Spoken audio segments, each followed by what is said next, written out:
गांव के दिल में एक छोटा सा स्कूल खड़ा है जो उम्मीद और सीखने का प्रतीक है। युवा इल्हम अपने साथियों के बीच बैठती है। उसकी आंखें उसकी किताब के पन्नों में निहित असीम दुनिया को दर्शाती हैं। कथा में खोए हुए इल्हम का चेहरा शुद्ध आनंद और आकर्षण से चमकता है, जो कहानियों की परिवर्तनकारी शक्ति का प्रमाण है। शिक्षक की निगाहें नरम पड़ जाती हैं क्योंकि वह इल्हम को देखता है। उसका दिल उसकी सीखने और बढ़ने की उत्सुकता से गर्म हो जाता है। इस विनम्र कक्षा में सपने उड़ान भरते हैं।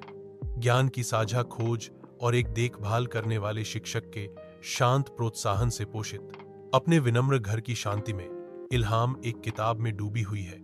एक अकेला दीपक उसके सपनों को रोशन कर रहा है।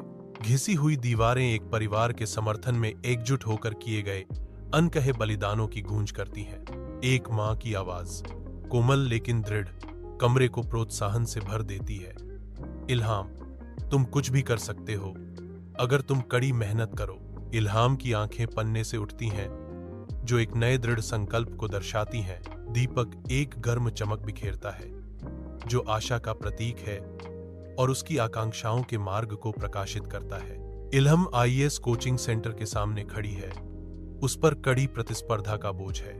संदेह इल्हम की आंखों में छा जाता है, लेकिन उसके गांव और परिवार का एक दृश्य उसके भीतर एक नई आग जलाता है। अपनी जड़ों से प्रेरित इल्हम अथक अध्ययन में डूब जाती है। उसका दृढ़ संकल्प अडिग है। इल्हम की कड़ी मेहनत सफलता में परिणत होती है, जिससे वह एक आईएएस अधिकारी बन जाती है।